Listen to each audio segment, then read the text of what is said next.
welcome back to a very cheery first What the Falk Sunderland review podcast of the season. It was a very pleasant return to the championship action as the lads won 2-0, and it was dead nice and dead easy and dead fun. And we've won the opening game of the season, so we're all really excited to get stuck into it. We'll not mess about. We'll just get to who's on the show and then talk about Sunderland winning games. First and foremost, Peter, you're in Paris still, mate. Will you be raising a croissant in celebration of Reggie this evening?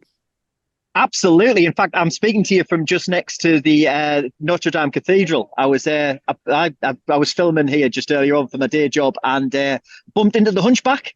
Massive lads fan.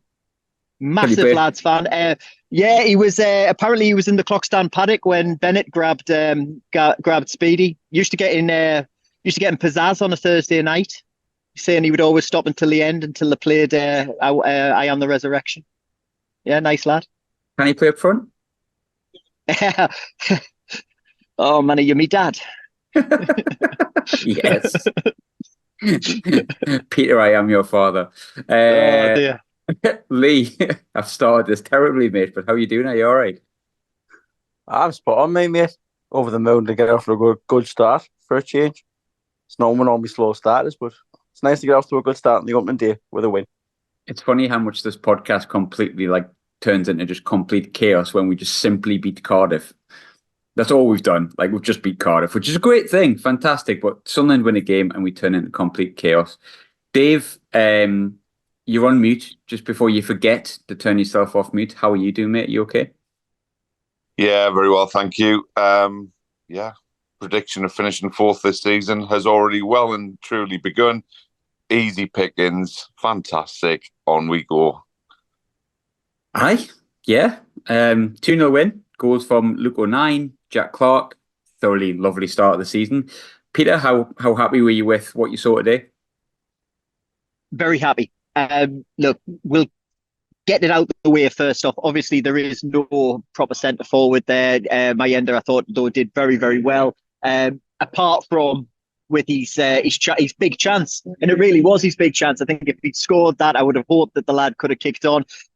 I know everybody, it is a good scene. The goalkeeper does very, very well, but he's a centre forward. He's playing in the Championship. Yes, he's 19 years old. You have to score from that position. But I'm not going to come on here and complain. A 2-0 win. I thought they looked very, very good. My head's already gone. 100 points, 100 goals. I would have been happy with the win, but I think the biggest thing for me today, I don't know if you agree with this, Lee, but the biggest thing for me was that a win would be nice. If we won 1-0 and they came off Luke O'Nien's arse in the last minute, brilliant. But it was a really confident performance today, I thought, Lee. How pleasing was that side of it? You know what I mean? Yeah, I would agree. I mean, for the opening stages, Cardiff did have the majority of the ball, but I don't think they actually bothered us, if that makes sense. I thought we were quite confident at the back. Didn't feel like we were going to concede at any point. We would try to play out. We always try to take risks on the ball, which shows the confidence in the players that we have.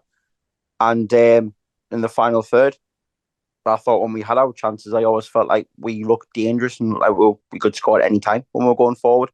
You see, obviously Job doing what he does, and Patrick Roberts been back on form, and Alan Brown, who I thought was outstanding. I was very, very confident win. It really was. I felt it was. I think someone said it was as professional as an away performance as you could really kind of hope for, especially at this level. I just thought from Clinton Morrison said on Sky when we scored, I watched the goal back because I think Sunderland retweeted it, and Clinton Morrison said, "Oh, they haven't really deserved it, but they're in front."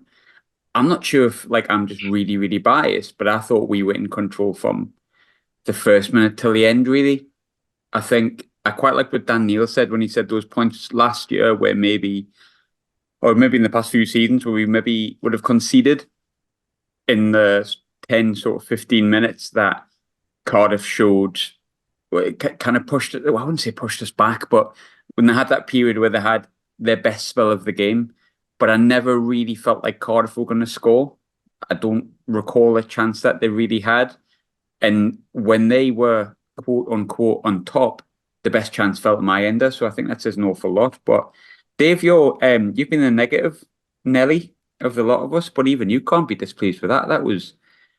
It was really professional, wasn't it, Dave? It was like the best way it could go without just having like a freak 7-0 win, really, wasn't it?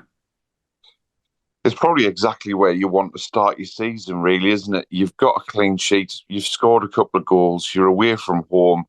It's a solid platform to go and kick on. And did I read somewhere that that's the first opening day victory in 10 years, something like that? Is it? Yeah, I think so, yeah. 2009 in the top 2 divisions. There you go. So a really pleasing, solid start. Question for you though, Dave. Yeah. Who was the 2009 win against? Oh, I wouldn't even have a clue. Bolton, Darren Bent, 4th minute. Lyric, Sana, and Lee Cattermole all in the middle of midfield. We're going to go off on a tangent here. To save everyone Googling it, that was the win. And the one I remember outside of the top 2 divisions was Gooch, 96th minute, potentially. But as you say, though, Dave, like that, you want to start well. Like it doesn't mean you're going to get promoted necessarily, but like it's 3 points on the board. Definitely. Just to go off on another tangent, imagine a centre forward who scored 36 goals in 63 games for you. Miss you, Benty. Could have been so much more. But anyway, really that was bastard. his doing. Yeah, exactly that. I'm not editing that either. No, very, very pleasing. I think someone, it might have been Brad, said in the chat he was pleased about the high press. What pleased me about not only the high press, but was the intelligence in when to high press and when to low block. It was very, very impressive. And I've said it for a good couple of months now. All the eggs are in Reggie's basket. If Reggie does well, then we're in for a good season. Clarke today shows you how important he is. I thought Alan Brown showed you how tidy he is. I think Dan Neal's range of passing is going to come to the fore this year. Luke O'Nien was brilliant. Alessi was a bit rusty.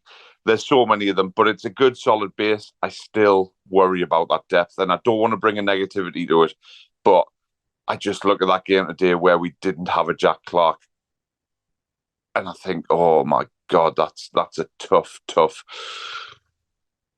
remit to win that game without him. But it's an improvement, and I think that 11 is fantastic.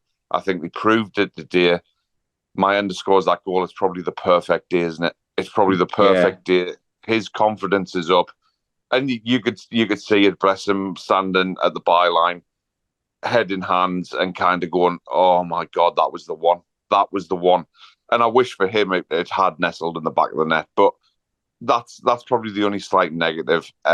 There's definitely a player there. I just wish he had a centre forward come in. Dare I say it?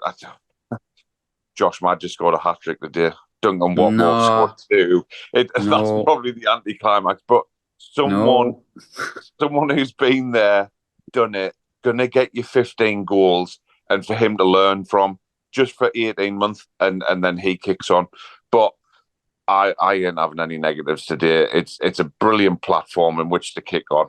I love Dave being like, here's all the negatives that I've thought of, which are very minimal, but I'm not having any negatives today outside of those ones that I've managed to discover and find. I wish you'd stop saying eggs in the basket as well, just like croissants in the bread basket or something like that would be far better. I'll think of a new one by the time you come back round with me. I do want everyone to sort of pick a player out, and we started doing this last season and forgot because the second half of the season was absolutely awful. But I want to pick everyone to pick a player out, and then from there, if say Peter picks player X, Lee can't pick the same player. But before I do that, I do want to touch on my ender a bit because I do agree with you on that. I think me and Lee disagreed with Peter and Brad in the chat. Peter and Brad, as Peter put before, felt like you should have probably scored that. Whereas I felt it was quite a good save. But I think we all collectively agreed that the performance from my ender was quite good. I think there was points last year when you'd have like and I don't want to dig anyone out, but like a Hamir up front for pointing, you might as well just not bother having one. Job never looked like a striker, really. Some games he played well, but he didn't really look like a long-term solution there. I did feel like we had a striker there today. It'd be a very raw one, but I thought he got in good positions. I think on another day, his shot goes in the back of the net. I think there was a few times when he took up good positions, and I think it's been a little bit divisive from what I've seen on Twitter. Some people think he played quite well and decent.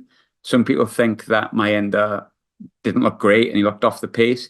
What I would say is, for me, Mayenda showed enough to make me think he can be part of that squad if you get a senior striker in to take away the pressure of him as a 19-year-old needing to score regular goals for Sunderland.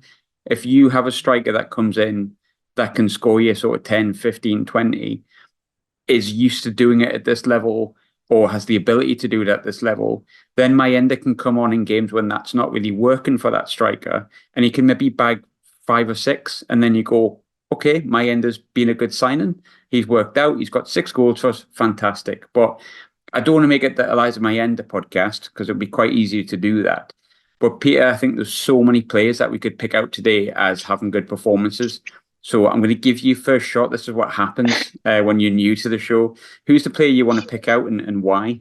I'm going with Dennis Serkin, only because I just think the what he gives the team on that left-hand side defensively, we all know about. He is the best left back in that league for me, by far and away. But also going forward, and I think that is a massive strength that he brings. That the ball that he can deliver is superior to many wingers in what they can provide. Now, if you're a centre forward looking at Sunderland and thinking, I could go in there and you wanting to be the centre forward that gets you 20, even 15, 20 goals a season, the supply that you're going to get, not just from the creative players up front, but when you've got fullbacks providing balls like what he did, I think it was pretty late on, I think it was Rusin that got crowded out on the edge of the 6-yard box. It's an absolutely lovely ball. And if you've got a striker that's in that purple patch, that's, anything he touches goes in the back of the net, he gets a toe to that and it goes in the bottom corner.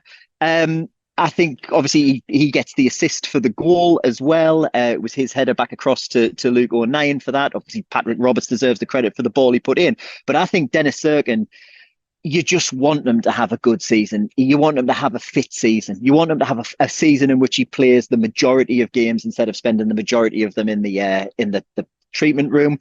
I hope it's the year for him, and I thought he was imperious today. I love him at left back. I think he's sometimes a little wasted at centre half because he doesn't get to bomb on. But a fantastic defender, both doing his defensive duties and going forward. One of those that, if Sunderland were to continue this, and I was only in jest a little bit saying 100 points, 100 goals earlier on, if they were to continue this, he would be part of a Premier League team. I completely agree with you on Serkin. I think if I had the choice to pick anyone, it would have been Serkin 100%. I think for me, it's not saying Trey Hume's this awful player. I think Trey Hume's a really good fullback, and there's a lot of focus on him and how much is he worth. For me, a fit Dennis Serkin is worth double whatever any other fullback in that team's worth. He's offensively great. He's a threat in the box with his head, as he showed today, and he showed with his goal against Marseille earlier in the week.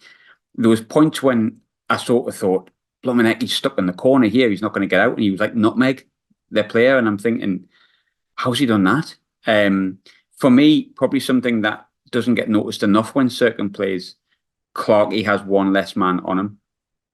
Because Clarke can cut in and they don't just go, oh, well, that lad's not going to do anything at left back. Like they go, well, this lad, we kind of get this lad free because if he passes to him, he can put a good ball in. So Clarke gets an extra bit of space. He works well with Clarke. I think it's a real shame that we have Huggins and Serkin, that the Sunderland career so far has been so affected by injury, because I think both of them are absolutely superb. And then if you chuck Trey Hume into the mix as well, I think fullbacks wise, if they were fit, we'd have the best in the league, and that's me being genuinely honest. I don't think there's anyone I would take over them. I think Serkin's excellent, and I think someone asked before, listener question, how much have we missed Serkin last season? Anyone who watched that game today will understand it 100%. But Lee unfortunately Peters took away Dennis Serkin for you, but the good news with this is I think there's a lot of players you can pick out that you could say had a really good game today. Who's your pick? I was going to go for one, but I think I'm going to leave that for Dave, and I'm going to go for Luke O'Nien because I said at the beginning of the season, if we start this summer with Luke O'Nien as a starting centre half, we're in trouble. And today he was outstanding. Like literally looked like a top end championship centre half. He bullied Callum Robinson all day to the point where he just started chucking himself to the floor for like anything. Arguably He, very funny, that, by the way. yeah, Like, objectively funny seeing him wind someone up again. I know some people don't like that he does that, but I think it's really funny. he didn't have the armband, but he led the team from the back. He kept the Lysee in check because I know it was Lysee's first. Is that his first ever game playing for Sunderland centre half in the championship? I think in a back four, Yeah, potentially. in I the back. can't I can't think of many more. It's if it's Uh, not his first, it must be like the first time he's done it in a while. and he was always one to drive out with the ball. His passing range was excellent. He loves that crossfield ball to Clarke all the time, and I've never really seen him miss one. But that's my pick for today. I thought Luke O'Nien was fantastic at the back, and it shows like when we're saying about a confident performance, we never looked like conceding today based off Luke O'Nien at centre half. I know he splits opinion a bit, but I agree with you on O'Nien. I thought he was great today, and I'm a big fan of him. I just think he has got flaws defensively. There's a reason he played most of his career in like League Two and League One. But when he does play for us, I just think he gets us another 10 yards up the pitch. When he loses it, it makes you crap yourself. But look, he's not Paolo Maldini. He can't be perfect. But I thought today was an example of everything that's good about O'Nien. And I think if you took O'Nien out of the team, and I know some people won't agree with me on this, I think you'd realise what you're missing. I felt today Elise played really well. I do feel like Elise is more of a fullback or someone playing a back three, but I felt his performance was helped by how solid O'Nien was today. And I think we're in good hands with centre halves in many ways because you're missing Dan Ballard today, who's arguably our best. Whether we like it or not, he just is. Yeah,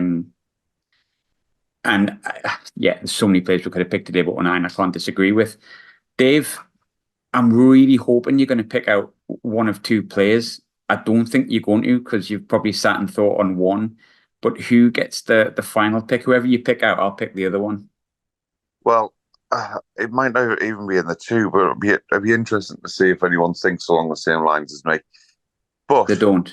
They don't. probably not, which is probably a very good thing for the universe, to be quite honest. I was very, very quietly impressed without him being standout with Anthony Patterson today. I thought he was confident in coming for crosses, which is something we haven't seen before. I thought his distribution was fantastic, especially at one point where he picked out Sirkin with a left field, probably 35-yard ball off his left foot.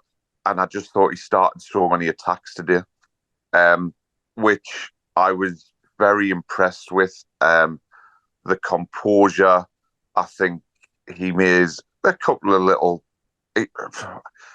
We won't call them half saves. His anticipation was that good. He was in the right place, even though the Cardiff forwards didn't particularly put much on their finish. So we'll say that. But I just felt as though there was an extra bit of confidence about him today. And I don't know why, but it kept me really calm watching it. So it's probably not someone that people were expecting. And I think he was possibly a little bit of an unsung hero today. But his distribution was fantastic and actually set us on our way quite a bit. And you can definitely see there's been a lot of work done on. I think it was one of the first set pieces. I think Labrie was pointing to play forward, and outside of the box, O'Nien pretty much took up the right back position, and then Hume took on another 10 yards.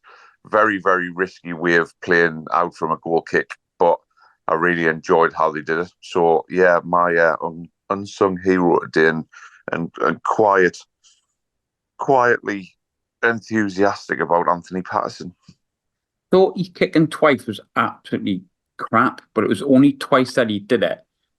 I do think he was trying to get things out faster today, and I agree with you on that. I think he was trying to get moves started a bit faster. And last season, the past few seasons, if there's one thing that annoyed me with Patterson was occasionally he'd like wait about 50 seconds to release the ball when you just kind of want to get your team out. I thought he didn't, but I'm really surprised that no one mentioned Alan Brown or Job yet. I I don't think anyone needs to know how much I love Jude and Job Bellingham. But it's only my opinion, right? But I cannot see how anyone doesn't rate Job. The boy's an absolute different gravy at points, I think. And I think he's got such a It's high madness ceiling. in it. It's It's nuts. madness in it that they exist. I just Did you don't. see his stats today? Ridiculous. Most times carrying the ball forward, most passes completed, most touch. I think it might have even been most touches in the opposition half, and the overall best player on all, like from all of the metrics that are there. So it's whether you like him or not as a person, his style, everything like that. The stats are there. That he Yeah, was just class today. I just think for his age, if it's anyone else without his name, I think people outside of Sunderland go, who's this kid? I think he scored 7 goals last season. One of them was one of the most ridiculous goals I've ever seen in my life, the one against Southampton. And today, just his movement, his pass for the second goal was brilliant. And I don't want to cloud over him too much, but I have to speak about Alan Brown. I just think we talked last season so often on the podcast and as a fan base about, oh, if only Corey Evans was fit, if only we had someone who, like, was a granddad as opposed to a child that could lead the team through this. The amount of times Alan Brown just nipped in and just played a nice, simple, positive pass just made such a fucking difference. And it just goes to prove that sometimes fans are right. We did need a bit of experience in there. But there could be so many you could pick out. I don't think anyone outside of Dan Neil with a couple of slack passes, but I'm really splitting hairs. Like, I'm trying to be balanced. Today was excellent and I really enjoyed it. I'll throw the next one to you as well, Peter, about, looking at Reggie. I think we're seeing, especially in pre-season as the games go, what style he wants to implement. We're seeing the little kind of nuances that are different from what we've seen previously. Today was the first time we got to see it in a competitive game, and I really am starting to understand what he wants, this high press, this passing out from the back.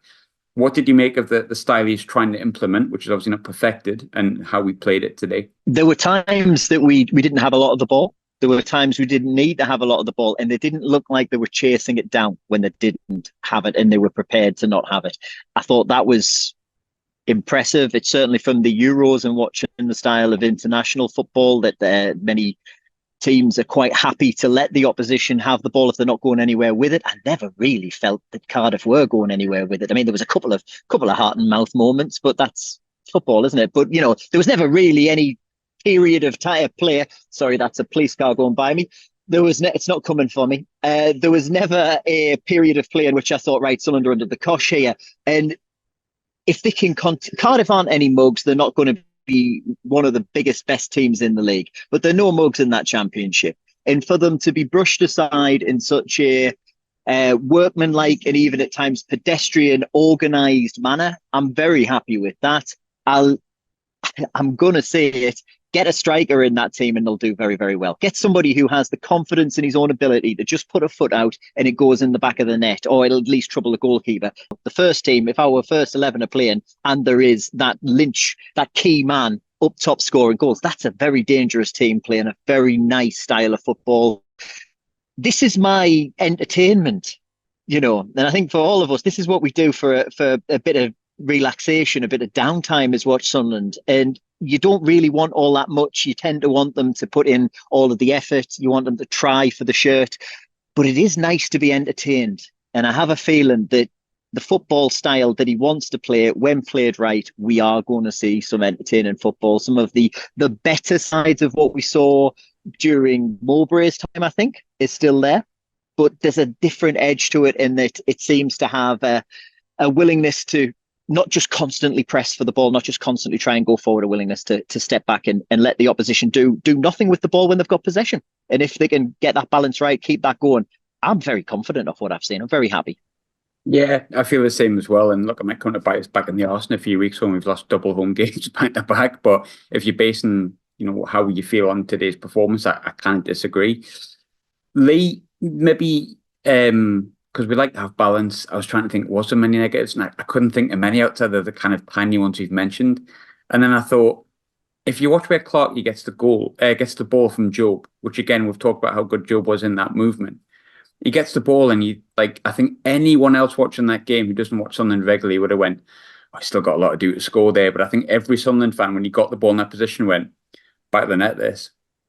Because you just know what he brings. And I think sometimes we've kind of resigned ourselves to losing Jack Clarke, but there's been nothing said. Him doing that might make some people who were previously interested in him go, oh yeah, remember that guy? But the closer this gets to the transfer window closing, the more we're going to have to, or more we're going to be able to demand more for him because we need to be able to replace him. And when you watch his celebration, doesn't look unhappy, Lee, does he? Doesn't look unhappy.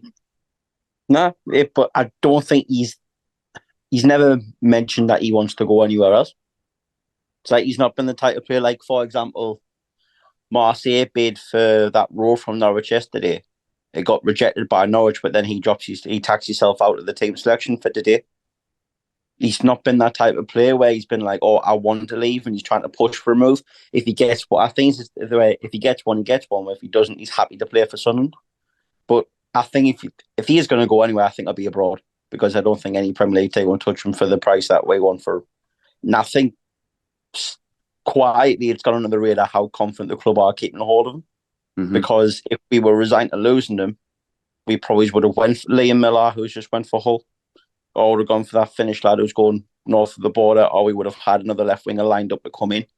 But you're hearing nothing, which screams to me that the club are very confident of keeping a hold of Jack Clarke. And as I said on the previous show about Dan Neil, if we keep a hold of Jack Clarke after August the 31st, we're a very, very lucky team, and it'll only benefit Sunderland Football Club. I think you touched on Liam Miller there. There was interest. Like I'll stick my neck out on that. There was, which I posted from a sort of a job perspective, I suppose, earlier in the summer. But I don't think the fact that nothing's came of that and he's gone to Hull, I don't think we've been beaten to the signing by Hull. I think he was close to Sheffield United early in the summer as well, and then they were having sort of takeover stuff. I think essentially that one went quiet because we should in some way be confident of keeping Jack Clarke. I don't know why it's gone quiet. I know the transfer sort of window situation can change in a heartbeat. I know all of that. I know we could be sitting down on September the 1st and doing a podcast to assess our transfer window and go, oh shit. I get that. Like football things can change in an instant, but like the longer it goes on, the more we can demand because the less time we've got to replace him. And now one of the replacements we were looking at is gone. And look, if you want to come and chuck 35 million at us for Jack Clarke, okay, fair enough. I understand why that would be accepted. Hopefully, that doesn't come to be the case when he continues just cutting in on his right foot and banging in the bottom corner for, forevermore, hopefully. Dave, there's a couple of listeners' questions we've got. But before we do, the first listener's question is for you, Dave. Of course it is. I think you're the fan favourite at the moment. Peter's going to be pushing you for it, but at the minute, you're standout. Well, I mean, the truth is, everyone knows I'm the fan favourite, but it is what it is. It's called What the Falk for a reason. But I don't want to get carried away about it all. We beat Cardiff. I think Pete sort of summed up before, Cardiff are not. I don't think Cardiff are going to be there or thereabouts, but they're no mugs. So it's a good win. But our next two games are at home. The tough games, Chef Weather on a kind of, they had a good end of last season. We're seeing kind of what they were like when they came to the Stadium of Light after being horrific at Hillsborough earlier in the season. And Burnley are Burnley. Like, I think we know the strength they've got. They've been in the Premier League last season. But it's a Stadium of Light. And, the home form got sorted a little bit last season compared to the season beforehand. I don't fear anyone in the Championship, home or away, because I think it's just that kind of league. How much of an opportunity are the next two home games to put points on the board, and most importantly, put a really early marker down to the rest of the league that, what we want this season? Because I think now our third season in the Championship, if there's anything other than minimum playoffs and try and get promotion this season, there's something wrong with the club and the fan base as a whole. Yeah, I think what you're going to see in the next two league games especially is an identity and a philosophy which we may not have been accustomed to under previous regimes. I've been quietly impressed with Labry's attitude, demeanour, aura that he gives off. And I think that he will accept nothing else other than going forward and trying to win our home games. The Burnley one will be interesting because the Scott Parker knows how to get out of this division. He knows how to play a pretty attacking brand of football. Terrible knitwear collection though. Like genuinely balls. I think Chef Wed. I've just got a really good feeling about the home games this season, and I think we'll do quite well. So I don't know. It's probably going to bite me in the arse, but I can genuinely see us picking up 4 points from the next 6 at home. But I think the thing that will hopefully impress me most, without any great reasoning behind backing it up, is I think the Burnley game, I think you're going to see a style of play where we are rigid at the back and we're hard to beat, but we will have a go at them. And I think that's what I think he understands what Sunderland fans expect at home, especially. And I think it's going to be fairly easy to buy into. I hope I'm right. There's no real research behind it, considering he's only had 90 minutes in English football. But yeah, I've got a good feeling about Reggie. That's yeah, me too. I'm not putting all my cockerels in one coop, but I hope you don't put your cockerels anywhere, mate. But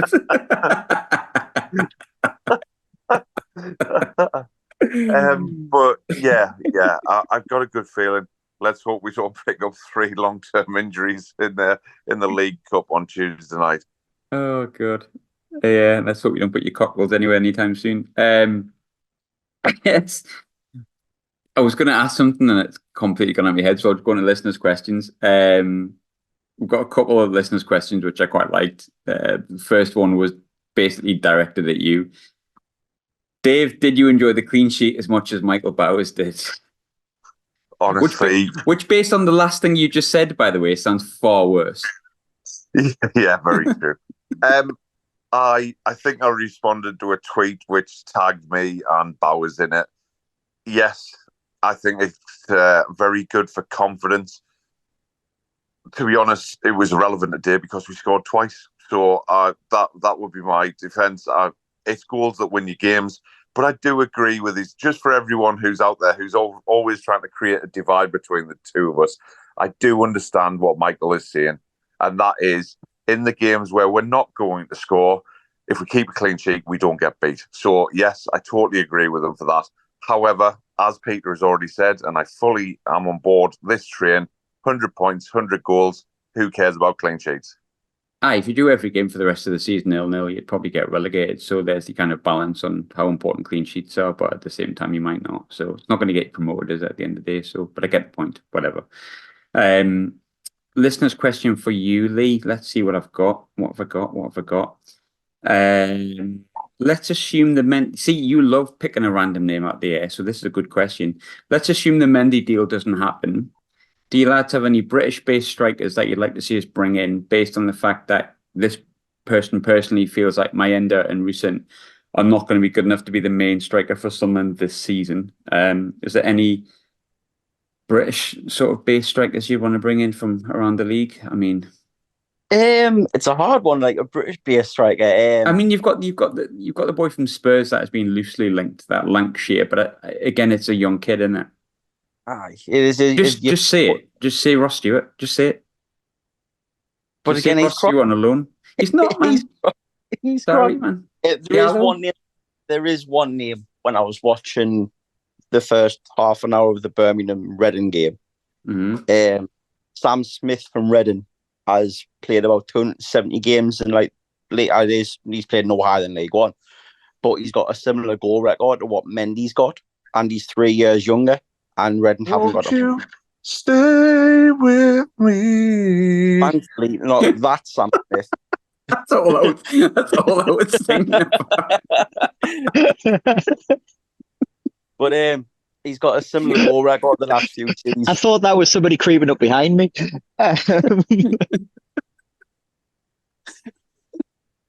Why is it when we win, things just go completely nonsensical? We've already said we're As winning you said, 100 as you points. said at the podcast, as you said at the beginning of the podcast, whenever Sunderland win, the whole thing descends into chaos. It does. But to get back to my point, he's 3 years younger than Mendy. He's obviously his homework in the lower leagues, and it's the only one that comes to my mind since you put us on the spot. I think it is difficult because most clubs that have a striker that would score goals in the Championship for a team that would like promotion are going to ask for quite a bit of money, and I don't know really necessarily how much we have there to spend on that. But I've really enjoyed being back, and I was going to be honest, I was a bit nervous about coming back, a bit unsure about coming back. Kind of thought this is going to be awful, but the first week's been really good. So, I mean, should we sum it up in a word if possible? I'll come back to you, Dave. Sum it up in one word. How you feel about the weekend and the podcast in general? Magnifique. Oh, unbeatable now. Peter, you've been handed the task of following Dave. What's your word? Très bon. It's technically a word, isn't it? I mean, it's one word. If you say it fast. Lee, is yours going to be Sam Smith? Nah, it's been canny. It's been canny. That's 3 words. I answered your question originally. Sure, just go nice. Nice. Yeah, nice. But thanks for joining. We'll get the preview show out next week when I get time to do it. Thanks for joining again for another season, 4 seasons. We don't really like doing it that much outside of just chatting to each other. Just a quick one for you, G. What's the French for va-va-voom? Va-va-voom. Yeah, I'm done. Well played. Exactly. Should we just leave it at that? Too right.